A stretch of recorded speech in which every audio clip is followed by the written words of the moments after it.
Why does Monaco have a prince instead of a king? It's a fascinating question, right? Monaco is a tiny yet glamorous city-state on the French Riviera. Monaco is famous for its luxurious lifestyle, the prestigious Monaco Grand Prix, and of course, its ruling Grimaldi family. But here's the twist. Instead of a king ruling over this paradise, we have a prince. Intrigued? So are we. Let's start with a quick tour of Monaco. Nestled on the Mediterranean coastline, Monaco is the second smallest country in the world right after Vatican City.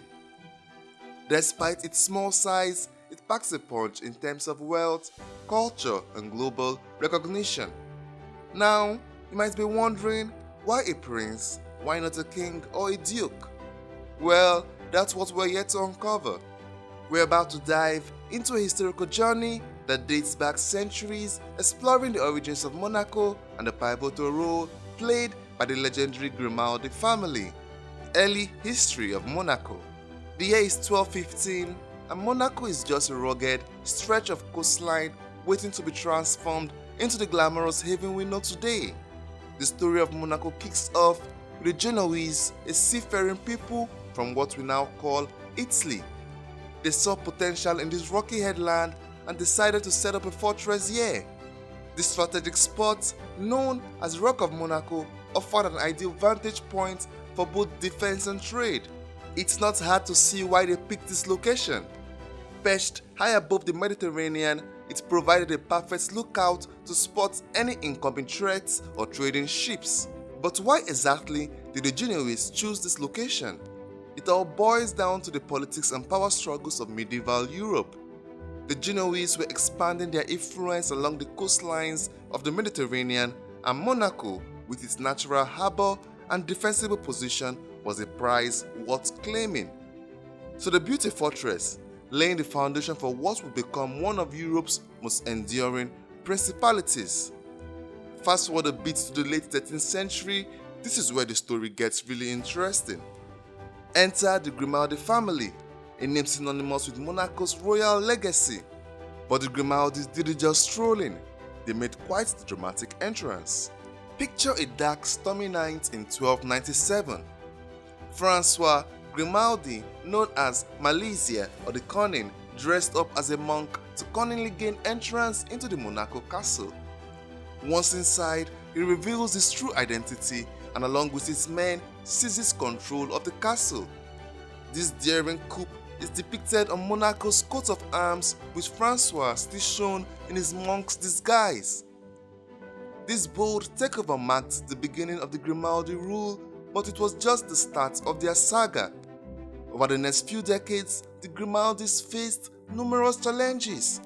They had to defend their new territory against rival Genoese factions as well as other ambitious nobles eyeing their prized possession.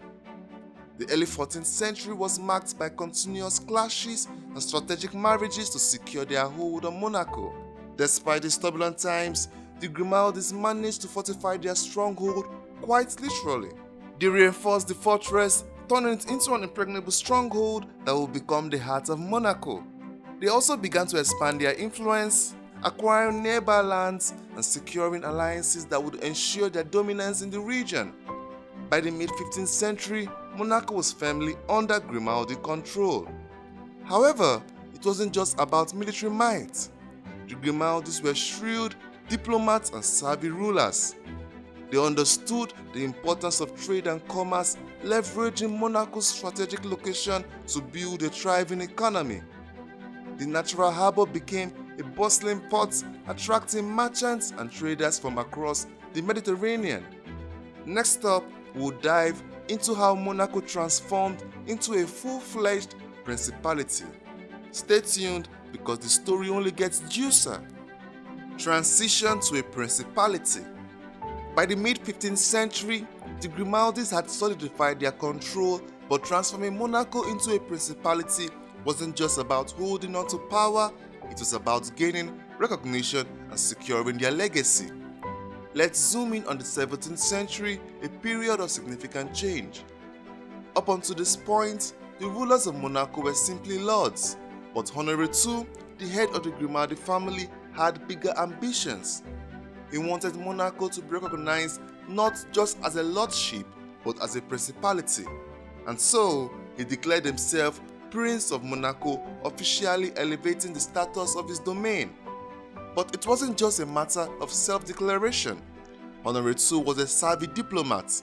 He sought and gained recognition from Spain, which at the time was a major power in Europe. This wasn't just a title upgrade. It was a strategic move to ensure Monaco's sovereignty and independence amidst the power struggles of European politics. By aligning with Spain, Honore II secured military and economic support, bolstering Monaco's standing on the international stage. Of course, gaining recognition from Spain was just the beginning. The real test was maintaining this new status amidst the shifting tides of European alliances and conflicts. The Grimaldis had to navigate a delicate balance between powerful neighbors like France and Spain, ensuring that Monaco remained independent and sovereign. This is where the Treaty of Péronne comes into play. In 1641, Honore II signed this crucial treaty with France, effectively placing Monaco under French protection while ensuring its autonomy. This treaty was a masterstroke of diplomacy. By becoming a protectorate of France, Monaco gained a powerful ally that guaranteed its security without compromising its independence. This period also saw the transformation of Monaco itself. The fortress on the Rock of Monaco was expanded into a grand palace befitting the new princely status. Monaco began to flourish as a cultural and economic hub. The Grimaldis invested in infrastructure, built beautiful architecture, and promoted trade, turning Monaco into a jewel of the Mediterranean. Understanding titles, Prince versus King. First off, what's the big deal with titles anyway? In the grand scheme of monarchy, titles are more than just names. They represent power, authority, and historical tradition. So what exactly is the difference between a prince and a king? Let's start with the king. The title of king is often associated with the highest rank of nobility in many countries. Kings typically rule over larger, more populous nations and wield substantial political and military power. Think of kings like the ultimate rulers sitting at the very top of the feudal hierarchy with crowns, scepters, and all the grandiosity that comes with it. Now, on to the prince. The title of the prince can be a bit more versatile and nuanced. Prince often rule over principalities, smaller, sometimes semi-autonomous regions within a larger kingdom or empire. But don't let the size fool you. The rulers of principalities like Monaco can have considerable influence and autonomy.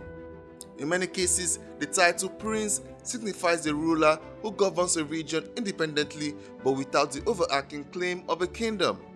So why did Monaco opt for a prince instead of a king? Here's where it gets interesting. Historically, the choice of title often reflects the region's political realities and strategic choices. For Monaco, calling its ruler a prince rather than a king was a pragmatic decision. Monaco's relatively small size and its strategic alliances with larger powers like France meant that adopting the title of king could have been seen as overly ambitious or even provocative. When Honore II declared himself Prince of Monaco in 1612, he was making a shrewd political move. By choosing the title of prince, he asserted Monaco's sovereignty and elevated the status, but without overstepping into more controversial realm of kingship. It was a way of staking a claim to independence while maintaining good relations with powerful neighbors. And here's another fun fact.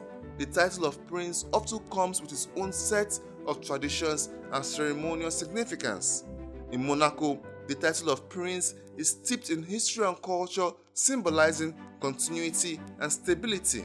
The Grimaldi family has embraced and enhanced this title over the centuries, making it synonymous with Monaco's unique identity. Being a prince of Monaco means having all the prestige, responsibility, and influence, but with a touch more diplomacy and finesse. It's like being the CEO of a boutique, high-end company rather than a multinational corporation. It's exclusive, influential, and with a distinct style of its own. That's the end of the video. If you enjoyed it, leave a like, comment and subscribe. See you in the next video.